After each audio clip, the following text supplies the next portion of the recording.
Hello friends, welcome to learner classes. ये जो हम घटना चक्र पूर्वावलोकन की सीरीज कर रहे थे, इसमें आज हम देखेंगे पॉलिटी के प्रश्नों को। इसके पहली वीडियो में हम इसका पार्ट 1 देख चुके थे, जिसमें हम 40 क्वेश्चन तक देख चुके थे। इस वीडियो में हम 41 क्वेश्चन से देखेंगे। तो चलिए शुरू करते हैं। इससे पहले फ्रेंड्स, आपसे रिक्वेस्ट है, यदि आप चैनल पर पहली बार हैं तो प्लीज़ चैनल को सब्सक्राइब कर लीजिएगा, वीडियो को लाइक कर दीजिएगा एंड शेयर करिए, एंड जो भी आपके सजेशन हो उसे कमेंट बॉक्स में ज़रूर बताइएगा। देखते हैं 41 नंबर क्वेश्चन। 41 नंबर क्वेश्चन है, स्वतंत्र भारत के प्रथम वित्त मंत्री थे। स्वतंत्र भारत के प्रथम वित्त मंत्री जो थे, तो वो ऑप्शन में जो दिए हैं वो कोई भी नहीं थे। स्वतंत्र भारत के प्रथम वित्त मंत्री थे आर.के. शनमुखम जेट्टी, जो कि 15 अगस्त 1947 से 17 अगस्त 1948 तक इस पद पर रहे थे। इन्होंने जो है क्या, स्वतंत्र भारत का पहला केंद्रीय बजट 26 नवंबर 1947 को प्रस्तुत किया था। ये क्वेश्चन कई बार पूछ लिया जाता है, मोस्ट रिपीटेड क्वेश्चन है, और हो सकता है जो आगे भी पूछा जाए कि स्वतंत्र भारत का पहला केंद्रीय बजट किसने पेश किया था। तो ये पेश किया था आर.के. शनमुखम जेट्टी, जो कि कब पेश किया गया था, 26 नवंबर 1947 को स्वतंत्र भारत का पहला केंद्रीय बजट। और 1948 में क्या हुआ, ये 1947 तक रहे थे। उसके बाद 1948 में जॉन मथाई को वित्त मंत्री नियुक्त किया गया। देखते हैं अगला क्वेश्चन। अगला क्वेश्चन है, भारत में स्वतंत्रता के पश्चात प्रथम मंत्रिमंडल का कानून मंत्री कौन था। तो वो थे बी.आर. अम्बेडकर। राइट आंसर हो जाएगा ऑप्शन डी। देखते हैं इसकी एक्सप्लेन। स्वतंत्रता के पश्चात बी.आर. अम्बेडकर विधि कानून मंत्री थे, जबकि अंतरिम सरकार 1946 में कानून मंत्री कौन थे, ये थे जोगेंद्रनाथ मंडल। देखते हैं अगला क्वेश्चन। अगला क्वेश्चन है यहाँ पर, निम्नलिखित में से किसका किन लोगों का स्वतंत्र भारत के प्रथम मंत्रिमंडल 1947 का पोर्टफोलियो उनकी अंतरिम सरकार 1946 के पोर्टफोलियो से भिन्न था। तो वो किसका भिन्न था, वो था किसका, C.H. भाभा का। राइट आंसर हो जाएगा ऑप्शन डी। इसमें जो है स्वतंत्र भारत का प्रथम मंत्रिमंडल था 1947 में। पोर्टफोलियो इनका कुछ इस प्रकार था। जगजीवन राम जो थे, तो वो क्या थे, वो श्रम मंत्री थे। इसमें जगजीवन राम श्रम मंत्री थे। डॉक्टर राजेंद्र प्रसाद खाद्य एवं कृषि मंत्री। C.H. भाभा क्या थे, ये वाणिज्य विभाग के मंत्री थे। और सरदार बलदेव सिंह ये थे रक्षा विभाग के मंत्री। देखते हैं अगला क्वेश्चन। ये भाभा जो थे, तो ये खान और विद्युत कार्य से संबंधित थे। अगला क्वेश्चन है यहाँ पर, भारत के 12वें प्रधानमंत्री थे। भारत के 12वें प्रधानमंत्री कौन थे, तो वो थे देवे गौड़ा। राइट आंसर हो जाएगा ऑप्शन बी। भारत के व्यक्ति अनुसार 12वें प्रधानमंत्री कार्यवाहक प्रधानमंत्री गुलजारी लाल नंदा को शामिल करके H.D. देवगौड़ा थे, और जो 1 जून 1996 से 21 अप्रैल 1997 तक इस पद पर रहे। इस संदर्भ में वर्तमान प्रधानमंत्री नरेंद्र मोदी जो हैं, ये देश के 15वें प्रधानमंत्री हैं। ये इनका जो है क्रम याद रखिए, 15वें प्रधानमंत्री हैं नरेंद्र मोदी। देखते हैं अगला क्वेश्चन। अगला क्वेश्चन है, प्रधानमंत्रियों को उनके कार्यकाल के साथ सुमेलित कीजिए। एक तरफ जो है सभी प्रधानमंत्रियों के, यहाँ पर 5 प्रधानमंत्रियों के नाम दिए हुए, एक तरफ उनका कार्यकाल, तो उनका जो है सही सुमेलन बताना है। देखते हैं यहाँ पर राइट आंसर हो जाएगा ऑप्शन डी। इनका जो है देखते हैं कौन कब से कब तक प्रधानमंत्री रहा था। H.D. देवगौड़ा 1 जून 1996 से 21 अप्रैल 1997 तक। चंद्रशेखर ये 10 नवंबर 1990 से 21 जून 1991 तक। अटल बिहारी वाजपेयी ये 19 मार्च 1998 से 22 मई 2004 तक रहे थे। इंद्र कुमार गुजराल ये 21 अप्रैल 1997 से 19 मार्च 1998 तक रहे थे। और विश्वनाथ प्रताप सिंह, तो ये 2 दिसंबर 1989 से 10 नवंबर 1990 तक प्रधानमंत्री रहे थे। देखते हैं अगला क्वेश्चन। अगला क्वेश्चन है यहाँ पर, निम्नलिखित में से कौन एक से अधिक बार प्रधानमंत्री नियुक्त हुए हैं। यहाँ पर जो ये जवाहरलाल नेहरू भी एक से अधिक बार प्रधानमंत्री नियुक्त हुए हैं। इंदिरा गांधी भी नियुक्त हुई थी, गुलजारी लाल नंदा भी, और अटल बिहारी वाजपेयी भी। तो राइट आंसर हो जाएगा यहाँ पर ऑप्शन डी। देखते हैं अगला क्वेश्चन। अगला क्वेश्चन है, निम्नलिखित में से किन्होंने अपने राजनीतिक जीवन में भारत के प्रधानमंत्री का जो है पद एक बार से अधिक समयांतर के बाद सुशोभित किया। एक बार से अधिक जो है समय में अंतर हो जाने के बाद जो है स्कूल बीच में कुछ गैप हो जाने के बाद भी जो है फिर से प्रधानमंत्री नियुक्त हुए। तो वो थे कौन कौन से? वो थे गुलजारी लाल नंदा, इंदिरा गांधी और अटल बिहारी वाजपेयी। राइट आंसर हो जाएगा ऑप्शन सी 3, 4 और 5। देखते हैं इसकी एक्सप्लेन। इसमें जो है जवाहरलाल नेहरू के प्रधानमंत्रित्व काल में समयांतराल नहीं था। बाकी ये जो गुलजारी लाल नंदा पहली बार कब 27 मई 1964 से 1 जून जो है ये 27 मई 1964 से 9 जून 1964 तक, तथा दूसरी बार 11 जनवरी 1966 से 24 जनवरी 1966 तक। 2 समयांतरालों में भारत के क्या कार्यवाहक प्रधानमंत्री हुए? इंदिरा गांधी 1966 और उनसे एवं 1980 में, और अटल बिहारी वाजपेयी पहली बार 1996 में तथा दूसरी बार जो है 1998 में। 2 समयांतरालों में भारत के प्रधानमंत्री हुए। देखते हैं अगला क्वेश्चन। अगला है भारत के किस प्रधानमंत्री की मृत्यु देश के बाहर हुई थी? तो उनका नाम था लाल बहादुर शास्त्री। राइट आंसर हो जाएगा ऑप्शन सी। कहाँ हुई थी? तो ये भारत के जो है द्वितीय प्रधानमंत्री थे ये जो लाल बहादुर शास्त्री थे, तो ये भारत के द्वितीय प्रधानमंत्री थे। और इनकी मृत्यु कहाँ हुई थी? तो ये वर्तमान में उज्बेकिस्तान की राजधानी ताशकंद में 11 जनवरी 1966 को हुई थी इनकी मृत्यु, लाल बहादुर शास्त्री की। याद रखिए। अगला क्वेश्चन है यहाँ पर, निम्नलिखित में से कौन भारत के प्रधानमंत्री बनने से पूर्व किसी भी राज्य के मुख्यमंत्री नहीं रहे थे? तो उनका नाम था चंद्रशेखर। ये किसी भी जो है राज्य के मुख्यमंत्री नहीं रहे थे। बाकी एच.डी. देवगौड़ा जो थे तो ये कर्नाटक के, पी.वी. नरसिम्हा राव ये आंध्र प्रदेश के, तथा मोरारजी देसाई महाराष्ट्र के मुख्यमंत्री रहे थे। चरण सिंह कहाँ के रहे थे? तो चरण सिंह उत्तर प्रदेश के मुख्यमंत्री रहे थे।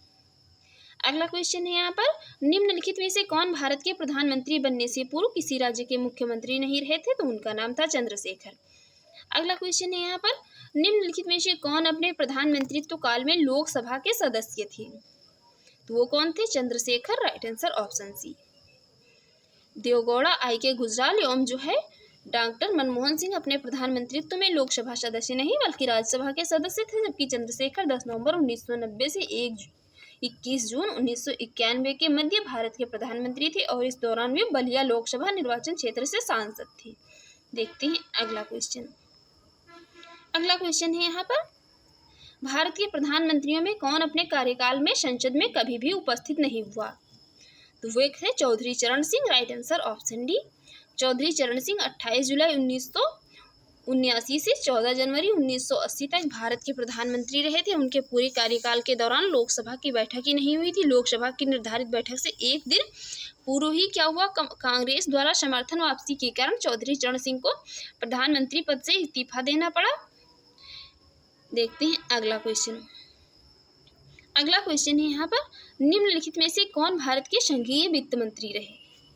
तो वो कौन कौन से रहे थे संघीय वित्त मंत्री? वो रहे थे वीपी सिंह, आर वेंकटरमन और वाई.बी. चाणक्य और जो ये प्रणब मुखर्जी ये सभी जो क्या थे, ये भारत के संघीय वित्त मंत्री रहे थे। राइट आंसर है ऑप्शन डी। देखते हैं अगला क्वेश्चन। अगला क्वेश्चन है यहाँ पर, उदारीकरण, निजीकरण और भूमंडलीकरण की नई आर्थिक नीति घोषित की गई थी किस प्रधानमंत्री के द्वारा? तो ये घोषित की गई थी नरसिम्हा राव के द्वारा। राइट आंसर है ऑप्शन सी। देखते हैं इसकी एक्सप्लेन। 24 जुलाई 1991 को तत्कालीन प्रधानमंत्री कौन थे? नरसिम्हा राव ने नई औद्योगिक नीति की घोषणा की। इसके द्वारा किए गए आर्थिक सुधारों में उदारीकरण, निजीकरण, भूमंडलीकरण तथा बाजारीकरण की नीति अपनाई गई थी। देखते हैं अगला क्वेश्चन। अगला क्वेश्चन है यहाँ पर, मनमोहन सिंह के संबंध में कौन सा कथन सही नहीं है? ये जो नहीं वर्ड है इसको एग्जाम में ध्यान से देखिए। ये जो है कई बार क्वेश्चन गलत करा देता है। मनमोहन सिंह के संबंध में जो है यहाँ पर कौन सा स्टेटमेंट इनकरेक्ट है? तो वो वित्त आयोग के पूर्व अध्यक्ष नहीं रहे थे।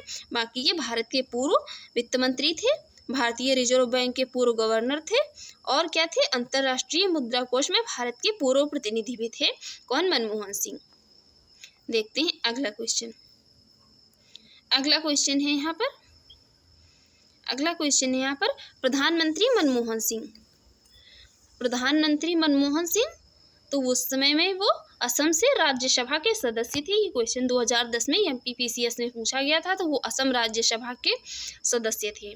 देखते हैं इसकी एक्सप्लेन।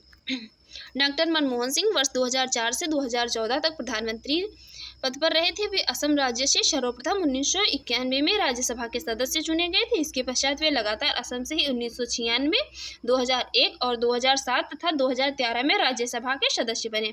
वर्तमान में ये जो है था 2019 में क्या था, 2019 में वे राजस्थान से राज्यसभा के सदस्य थे। देखते हैं अगला क्वेश्चन। अगला क्वेश्चन यहाँ पर कथन और कारण का दिया हुआ है। कथन दिया हुआ है, मंत्री नीति बनाते हैं और लोक सेवक उनका क्रियान्वयन करते हैं। कारण है, संसदीय प्रणाली में मंत्रियों का उत्तरदायित्व का सिद्धांत कार्य करता है। संसदीय प्रणाली में क्या है, मंत्रियों का उत्तरदायित्व का सिद्धांत कार्य करता है। राइट आंसर हो जाएगा यहाँ पर ऑप्शन बी। कथन और कारण दोनों सही है, किंतु कथन कारण के जो है सही स्पष्टीकरण नहीं है। इसमें क्या है, मंत्रियों के उत्तरदायित्व के कारण अधिकारी अनामता के सिद्धांत से संरक्षित रहते हैं और अधिकारियों के द्वारा किए गए कार्यान्वयन की जिम्मेदारी अंतिम रूप से मंत्री की होती है। देखते हैं अगला क्वेश्चन। अगला क्वेश्चन भी यहाँ पर कथन और कारण का दिया हुआ है। कथन ए है, किसी व्यक्ति को उप प्रधानमंत्री कहना केवल राजनीतिक निर्णय है और उसका कारण है वह उसे प्रधानमंत्री का कोई अधिकार प्रदान नहीं करता है। यहाँ पर राइट आंसर हो जाएगा ऑप्शन बी। ए तथा आर दोनों सही है, किंतु आर ए की सही व्याख्या नहीं है। देखते हैं इसकी एक्सप्लेन। भारतीय संविधान के किसी अनुच्छेद में उप प्रधानमंत्री के पद एवं उत्तरदायित्वों के निर्वहन का उल्लेख नहीं है। भारतीय प्रधानमंत्री के परामर्शानुसार राष्ट्रपति मंत्रिमंडल के किसी सदस्य को क्या है, उप प्रधानमंत्री नियुक्त कर सकता है। किसी भी आर्टिकल में जो है उप प्रधानमंत्री के नियुक्त होने का उल्लेख नहीं किया गया है। भारत का जो संविधान है उसमें, हमारे संविधान में कहीं भी उपराष्ट्रपति का तो पद दिया हुआ है, लेकिन जो है उप प्रधानमंत्री का कहीं पर इसमें उल्लेख नहीं किया गया है। कहीं पर उप प्रधानमंत्री की बात नहीं की गई है। उप प्रधानमंत्री के उत्तरदायित्वों का निर्धारण प्रधानमंत्री का विशेषाधिकार है। इसमें जो इसके उत्तरदायित्वों का निर्धारण कौन करता है, ये प्रधानमंत्री को एक विशेष अधिकार दिया गया है। ये उसके उत्तरदायित्वों का जो है निर्धारण करे किसके, उप प्रधानमंत्री के। अगला क्वेश्चन यहाँ पर उप प्रधानमंत्री पद का सृजन है। उप प्रधानमंत्री पद का सृजन है, ये संविधान के प्रावधानों से हटकर हुआ है। देखते हैं इसकी एक्सप्लेन। प्रधानमंत्री पद का उल्लेख संविधान में नहीं है तथा राजनीतिक बाध्यताओं के कारण संविधान के प्रावधानों से हटकर इस पद का सृजन किया गया, जो कि पूर्णतया क्या है, गैर संवैधानिक पद है। यह गैर संवैधानिक पद है उप प्रधानमंत्री का। इसकी जगह यदि उपराष्ट्रपति की बात होती तो उसका पद क्या है, संवैधानिक है। अगला क्वेश्चन है, यहाँ पर दो स्टेटमेंट दिए हैं, बताना है कौन सा स्टेटमेंट सही है। तो भारतीय संघ की कार्यपालिका शक्ति प्रधानमंत्री में निहित होती है, ये स्टेटमेंट भी इनकरेक्ट है। और प्रधानमंत्री सिविल सेवा बोर्ड का पदेन अध्यक्ष होता है, ये स्टेटमेंट भी है इनकरेक्ट। देखते हैं इसकी एक्सप्लेन। अनुच्छेद 53 का खंड क्या है, 1 के अनुसार संघ की कार्यपालिका शक्ति जो है ये राष्ट्रपति में निहित होगी और वह उसका प्रयोग इस संविधान के अनुसार स्वयं या अपने अधीनस्थ अधिकारियों के द्वारा करेगा। कैबिनेट सचिवालय प्रधानमंत्री के प्रत्यक्ष प्रभार के तहत होता है और सचिवालय का प्रशासनिक प्रमुख कैबिनेट सचिव है, जो सिविल सेवा बोर्ड का पदेन अध्यक्ष होता है, ना कि प्रधानमंत्री। देखते हैं अगला क्वेश्चन। अगला क्वेश्चन है यहाँ पर केंद्रीय सरकार के संदर्भ में निम्नलिखित कथनों पर विचार कीजिए। केंद्रीय सरकार के संदर्भ में यहाँ पर स्टेटमेंट दिए हैं, उसमें बताना है कौन सा स्टेटमेंट जो है करेक्ट है। पहला स्टेटमेंट है, भारत के संविधान में उपबंध है कि समस्त कैबिनेट मंत्री अनिवार्य रूप से केवल लोकसभा के ही आसीन सदस्य होंगे। दूसरा स्टेटमेंट है, केंद्रीय कैबिनेट सचिवालय संसदीय कार्य मंत्रालय के निदेशाधीन कार्य करता है। देखते हैं यहाँ पर जो है राइट आंसर होगा ऑप्शन डी। देखते हैं इसकी एक्सप्लेन। संविधान के अनुच्छेद 75(3) के अनुसार मंत्रिपरिषद लोकसभा के प्रति उत्तरदायी होगी। मंत्रीगण संसद के किसी भी सदन के सदस्य हो सकते हैं। अनुच्छेद 75(5) के अनुसार क्या है, नियुक्त मंत्री को किसी भी सदन का सदस्य न होने पर 6 माह के अंदर किसी भी सदन का सदस्य होना अनिवार्य है, अन्यथा क्या है, समयावधि बीत जाने पर वह मंत्री नहीं रह सकता है। केंद्रीय कैबिनेट सचिवालय सीधे प्रधानमंत्री के अधीन होता है। इसका प्रशासनिक प्रमुख कौन होता है, कैबिनेट सचिव होता है, जो सिविल सर्विसेज बोर्ड का पदेन अध्यक्ष भी होता है। अगला क्वेश्चन है यहाँ पर, कैबिनेट समितियों से संबंधित निम्नलिखित कथनों को पढ़िए तथा सही विकल्प को चुनिए। कैबिनेट के संबंध में यहाँ पर स्टेटमेंट दिए हैं। पहला स्टेटमेंट है, संविधान में कैबिनेट समितियों का उल्लेख नहीं है। दूसरा स्टेटमेंट है कैबिनेट समितियां प्रधानमंत्री द्वारा समय की जरूरत एवं परिस्थिति की आवश्यकता को ध्यान में रखते हुए गठित की गई हैं। तीसरा स्टेटमेंट है यहाँ पर यदि प्रधानमंत्री समिति के सदस्य हों तो यह आवश्यक नहीं कि वे समिति के अध्यक्ष हों। और फोर्थ स्टेटमेंट है यहाँ पर संसदीय मामलों की समिति के अध्यक्ष प्रधानमंत्री होते हैं। यहाँ पर राइट आंसर हो जाएगा ऑप्शन डी। पहला और दूसरा स्टेटमेंट जो है सही है, लेकिन ये जो थर्ड और फोर्थ स्टेटमेंट है ये गलत स्टेटमेंट है। ये जो है कैबिनेट संविधान में कैबिनेट समितियों का उल्लेख नहीं है। ये जो है ये स्टेटमेंट सही है और दूसरा स्टेटमेंट भी सही है। थर्ड और फोर्थ स्टेटमेंट है ये इनकरेक्ट है। देखते हैं इसकी एक्सप्लेन। संविधान में कैबिनेट समितियों का उल्लेख नहीं है। ये संविधान इतर निकाय हैं। कार्य संचालन नियमों के तहत इनका गठन प्रधानमंत्री द्वारा समय की जरूरतों और परिस्थितियों की आवश्यकताओं को ध्यान में रखते हुए किया जाता है। कैबिनेट समिति का सदस्य प्रधानमंत्री के होने पर उसकी अध्यक्षता प्रधानमंत्री द्वारा की जाती है। कोई अन्य मंत्री कैबिनेट समिति का अध्यक्ष तभी होता है यदि प्रधानमंत्री उस समिति में शामिल न हो। संसदीय मामलों की कैबिनेट समिति के प्रधानमंत्री सदस्य नहीं होते हैं। इसकी अध्यक्षता वर्तमान में जो है उस समय ये 2019 में क्वेश्चन पूछा गया था, तो जून 2019 में हुए पुनर्गठन के तहत रक्षा मंत्री द्वारा की जाती है। देखते हैं अगला क्वेश्चन। अगला क्वेश्चन है यहाँ पर केंद्र सरकार में उच्चतम नागरिक सेवा अधिकारी कौन है। केंद्र में जो है तो उच्चतम नागरिक सेवा अधिकारी कौन है, वो है मंत्रिमंडल सचिव। Right answer option B. देखते हैं अगला क्वेश्चन। अगला क्वेश्चन है निम्नलिखित संविधान संशोधनों में से कौन सा एक बताता है कि मंत्रिमंडल में कुल मंत्रियों की संख्या प्रधानमंत्री को सम्मिलित करते हुए लोकसभा के सदस्यों की कुल संख्या के 15% से कितनी अधिक नहीं होगी। तो वो नहीं होगी 91% से जो है अधिक नहीं होगी। लोकसभा के सदस्यों की कुल संख्या के जो है 15% से अधिक नहीं होगी। तो वो है कौन सा संविधान बताता है संविधान संशोधन।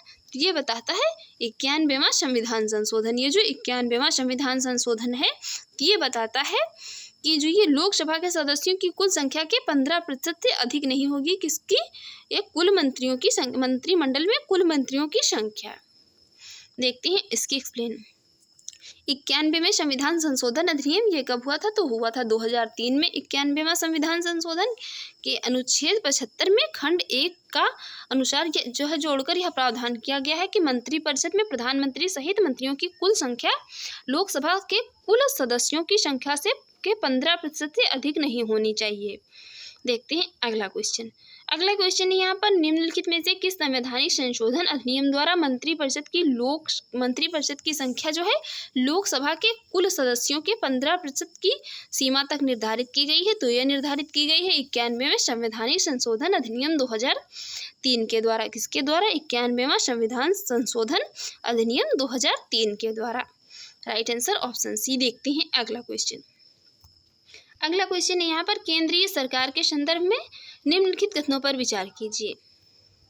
केंद्रीय सरकार के संदर्भ में यहाँ पर 2 स्टेटमेंट दिए हैं। बताना है कौन सा स्टेटमेंट जो है करेक्ट है। 15 अगस्त 1947 को केंद्र में मंत्रालयों की संख्या कितनी है? ये 18 थी। ये स्टेटमेंट सही है।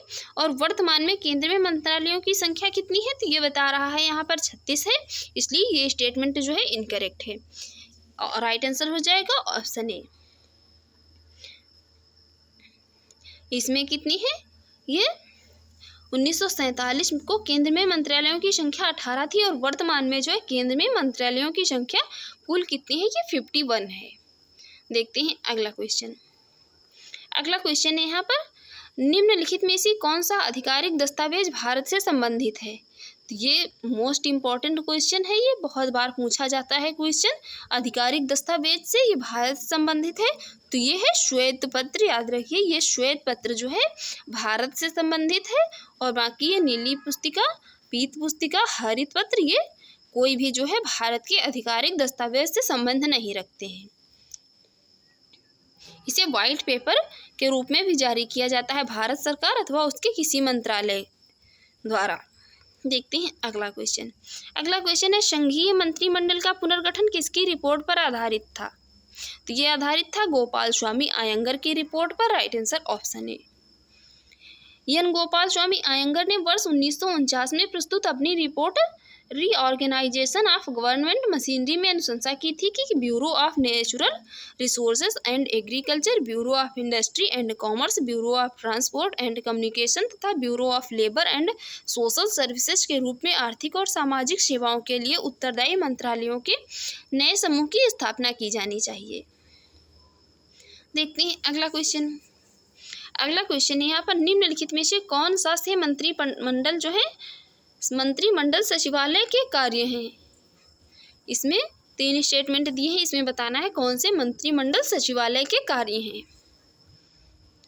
पहला है जो ये मंत्रिमंडल बैठकों के लिए कार्यसूची तैयार करना, यह भी इसका कार्य है। और मंत्रिमंडल जो है समितियों के लिए सचिवालयी सहायता, ये भी इसका कार्य है। बाकी ये मंत्रालयों को वित्तीय संसाधनों का आवंटन, ये इसका मंत्रिमंडल का कार्य नहीं है, इसलिए राइट आंसर हो जाएगा ऑप्शन सी। भारत सरकार कार्य आवंटन नियम 1961 में मंत्रिमंडल सचिवालय के नियमों की प्रथम अनुसूची में स्थान दिया गया। इस सचिवालय को आवंटित विषय हैं मंत्रिमंडल तथा मंत्रिमंडलीय समितियों को सचिवीय सहायता और कार्य के नियम।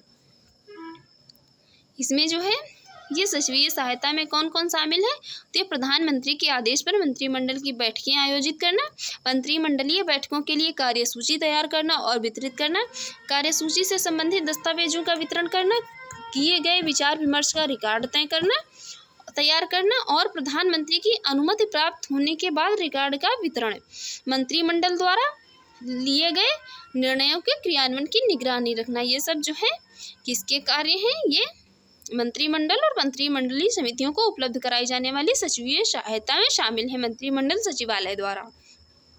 देखते हैं अगला क्वेश्चन।